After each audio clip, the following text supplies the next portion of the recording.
Welcome to Clearer Minds. Let's be honest, you've been sold a lie about personal growth. The lie is that just showing up is enough. So you've been consistent, you've put in the hours, but that breakthrough you were promised, it still feels miles away. But what if the one feeling you're trying to avoid, the knot in your stomach, that wave of awkwardness, is the very thing that will actually create the change that you're looking for? We've all heard it. Consistency is key. And look, it's not wrong, but it's only half the story. Consistency without the right kind of effort is like running on a treadmill. You're sweating, you're tired, but you haven't actually gone anywhere. A lot of us are just stuck in this loop at the gym, in our careers, in our lives, in recovery, diligently showing up, but never seeing the real transformation we want. The real reason for this is buried deep in our own neurology. Our brains are fundamentally wired for survival, which means conserving energy and avoiding anything that looks like a threat. Familiar routines feel safe to the brain's threat detector, the amygdala. They're predictable, and our brains like predictable. Trying something new, however, gets flagged as a potential risk. This is why you can be consistent for years, but if you're only doing things that feel safe, you're just reinforcing your comfort zone, not expanding it. You're not practicing for growth. You're practicing for stagnation. So, how do you break out of this pattern? The answer is surprisingly simple, but it's a total game changer. You start seeking discomfort.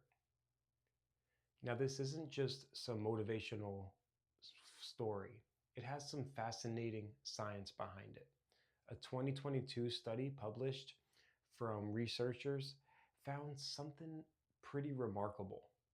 They ran experiments in all sorts of growth areas, from improv classes to expressive writing. They discovered that when people were told to use discomfort as a signal of progress, their motivation and sense of achievement went through the roof compared to the people who were given the usual instructions. Why does this work? Because discomfort is immediate. You feel it. Unlike some vague sense of making progress, that feeling of awkwardness or nervousness is a concrete sign that you're stretching yourself. It's proof that you're stepping into what psychologists call the learning zone, that sweet spot just beyond your current skill where real growth ignites. That feeling of struggle isn't a red flag for failure. It's a sign that a transformation is actually happening.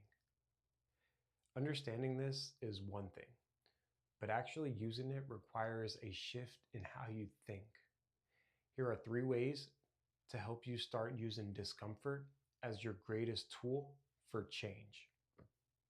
First, see discomfort as your compass. For most of us, discomfort is a warning sign that tells us to run back to safety. I want you to start seeing it as a compass needle pointing directly at growth. When you feel that knot in your stomach before a big presentation, your new response should be, good. This is exactly where I need to be. In one of the studies, improv students who were told their goal was to feel awkward actually persisted longer and took more creative risks. They saw the discomfort not as them failing, but as the exercise working. Second, choose your challenge. Discomfort that feels forced on us is miserable. Discomfort we choose, however, is empowering. This simple reframe changes everything. You don't have to go to that network event. You are choosing to go because you want to build connections. You don't have to have that difficult conversation, you are choosing to because it will create a healthier relationship. When you consciously choose your challenges, you take back control. You're telling yourself that you can handle the how because you're connected to the why. And third, become the curious observer. When a wave of anxiety hits, our first instinct is to become one with it. But you are not your feelings. You can learn to step back and just observe. This is a core mindfulness idea, sometimes called naming your emotions. So instead of saying, I'm anxious, you try, I notice a feeling of anxiety here. This creates a tiny but crucial bit of space between you and the emotion. It lets you get curious. What is the feeling trying to tell me? When you can observe your discomfort without judging it, it stops running the show. You're no longer running from the feeling, you're learning from it. Real change is not supposed to be comfortable. In fact, growth and comfort cannot coexist.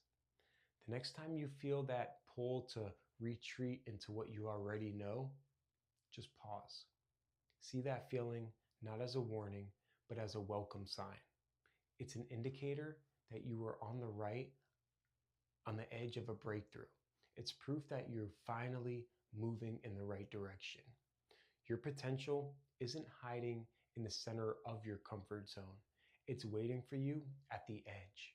So the real question isn't how to avoid discomfort, but what discomfort are you willing to embrace for the person you want to become? Let me know in the comments, what's one small, uncomfortable thing you're willing to do this week to prove to yourself that you're ready for a real change?